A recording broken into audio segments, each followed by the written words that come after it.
Bayambang. So, solo ride tayo. And late na tayo nag-ride out. 6:30 na. Kaya guys, samahan niyo pa ako sa ride natin today. And syempre pag hindi ka ba nakasubscribe, subscribe to my YouTube channel. Let's go! Ay! Namaos na ako ah. So, di pa tayo nag-breakfast. Kaya may KitKat. Morning! Go!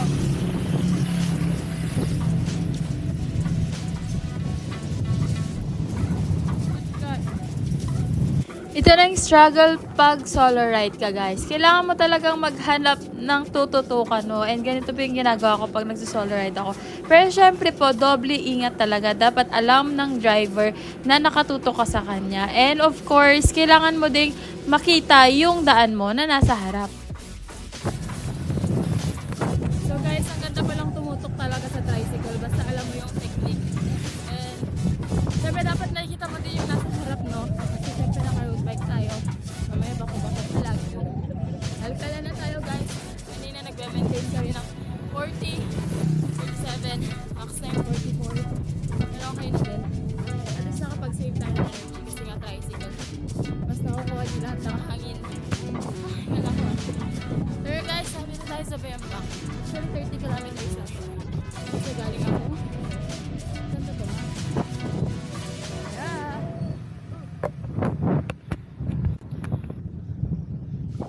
Gabi na ni Snow. Oh. Sige, sunod kami.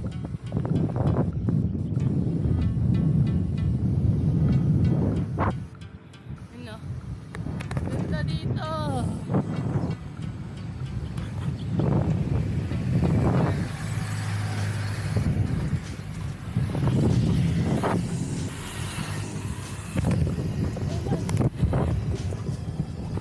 Morning. Grabe oh. Dumi ko na. Dumi na ni Snow.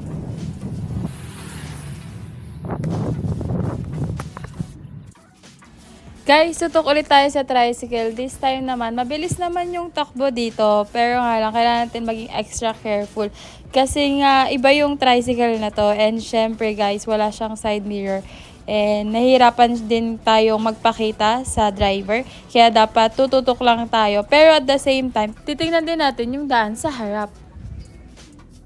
So guys, habang tumututok po tayo dito, syempre, tingnan natin yung benta ni Kuya. So merong kamatis, sili, tapos pechay ata to. So ganito po yung diskarte dito sa probinsya. Kailangan mo ding magtanim para may aanihin.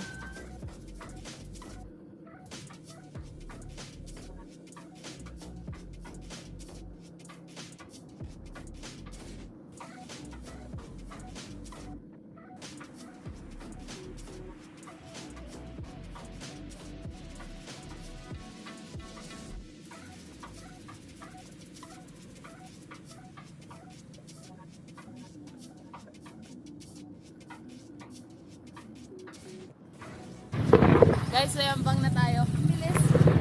Bye-bye.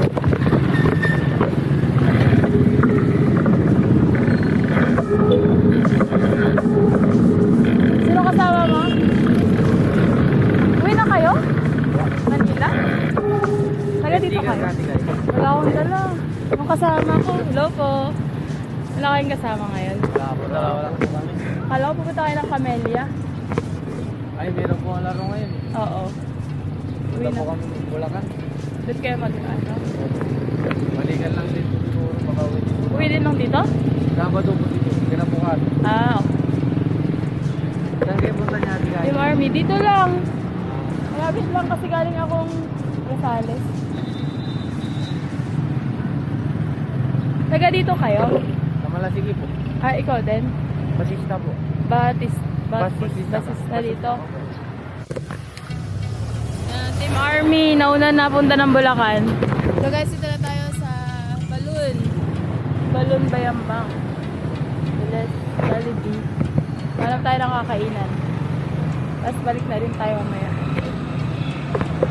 Akala ko 30 kilometers. Ano pa lang naman? 18? Oh, 28 average speed. 46 ang maximum. So, ang dumi ko na, tignan nyo naman.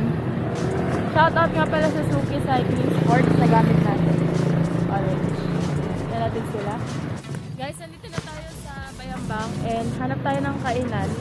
Kasi mag-isa nga naman tayo si solo ride today. So, tara guys.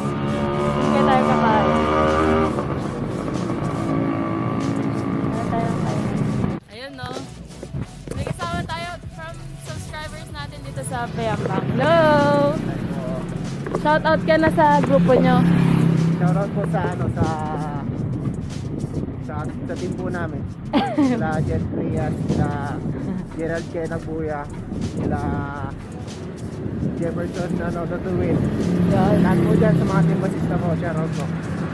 Team basis ka pala. So, marami rin si Krista all over Pangasinan. Pero usually daw mga taga-basista, mga si Jigan, yung mga kasama nila. Napaya tayo ng St. Vincent Ferrer, dun yung Guinness World Record. Highest, tallest, bamboo made na statue. St. Vincent Ferrer. So, Guinness World Record siya. Tignan na lang natin. Kaya dito sa Pangasinan, may Guinness World Record. Isang ahon na lang, tapos tara na. Galon, Bayambang. Let's go. Yun guys, flex ko lang pala dito, yung mayor nila dito, asawa niya si Linya Jose. Yan. Hindi natin promote pero ano lang, for your information lang. So, PBB, housemate natin si Linya Jose. CBS-CBN, artista siya. Asawa niya yung taga Linya Jose. Shout out sa'yo. Shout out sa'yo, ma'am. Tara na.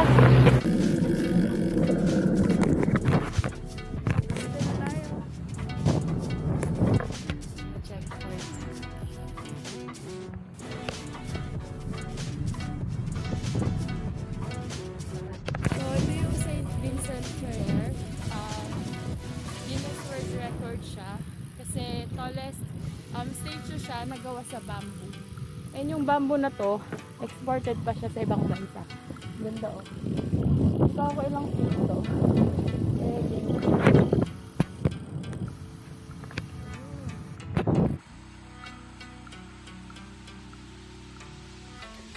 Magkano po? Ma'am, may 10 ma'am, may 15, may 20 rin po.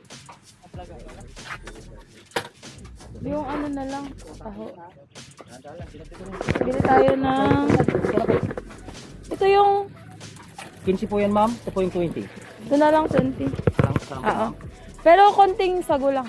Mas maraming taho ni kuya. Lagi pa kayo dito? Araw-araw ko rin. Nauubos yan? So, pero kung ngayon, hindi maubos dito. Hindi maubos. Munisipyo ako ma'am. Munisipyo kayo? Pero pag hapon, wala pa rin tao rito. Maganda. St. Vincent Ferrer. Ilang feet pala itong state? Hindi ko alam po ma'am kung ilang feet po yan. Baka...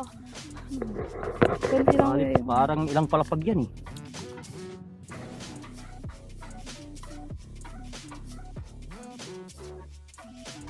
Shout out na guys, shout out. Sila Alistair, sila Mike. Gerald. Thank you po. Ayun. Punta dito ate. Ayun. Shout out na rin sa tatay niya. Assalamualaikum. Nasaan ka man? Arabo. Hindi niya alam yung tatay niya. Half siya, Arabic. Half, yun. What? Half Filipino. Yun no. Sige, see you soon. Balik naman kami dito. Bye-bye. Ayan o. Bye. Yun, ingat ha. Just then. Coke na lang. Ay, pwede tubig na lang. Hi! Kasama ka sa vlog ko, Justin. So, teacher siya ng PSU. Mga estudyante niya sa PSU. Hello. After a year? After 2 years. 2 years. Hindi ko alam. Sa Pilipinas, 1 year siya. Oo nga. Ito na Papa Macdo daw siya So, Wala yan sa UAE. wala yun sa'yo. Wala yan sa UAE. Shout out ka na, Dali. Shout out. Shower out. Shower out. Ayun naman. So, yung bike ko, nilagay ko dito kasi bawal ipasok. Ayoko naman siya ipunta sa labas. Baka makuha. Ayan. So, kain tayo ng McDo. Tapos, alis na rin tayo mamaya. Cash out lang tayo kay Justin. Okay. Tara.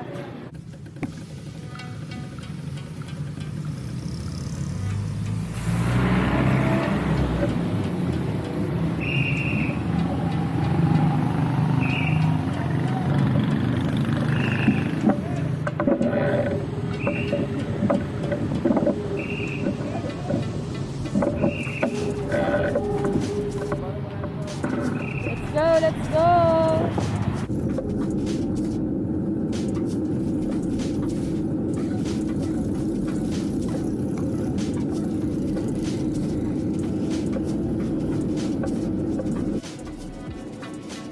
So guys, nung pauwi na po tayo, may mga nakasabayan din tayong friends natin na siklista na pumunta rin ng Bayambang. Kaya yan, nagtatrangkuhan na po kami ng 30 to 33 km per hour, which is bearable naman po.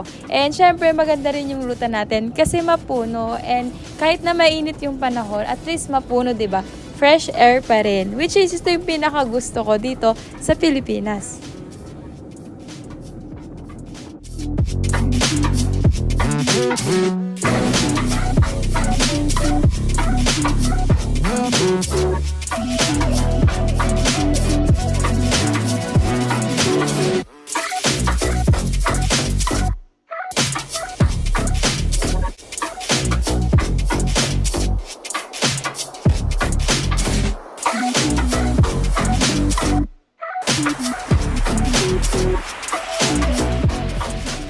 One hour later. Ayun mga karanda, nakauwi na po tayo. And syempre, bike tips nga naman ng mga pros is kailangan mag-bike wash right after ng ride para naman bike maintenance na rin, di ba mga karanda? And so yun mga karanda, tapos na yung vlog natin, and I hope na nag-enjoy po kayo dito sa short ride natin sa Guinness World Record ng Pangasinan, ang St. Vincent Ferrer. And thank you guys for watching my vlog. I hope to see you again on my next ride. Like, share, comment, subscribe, and click the notification bell button for more updates ng videos ko. God bless!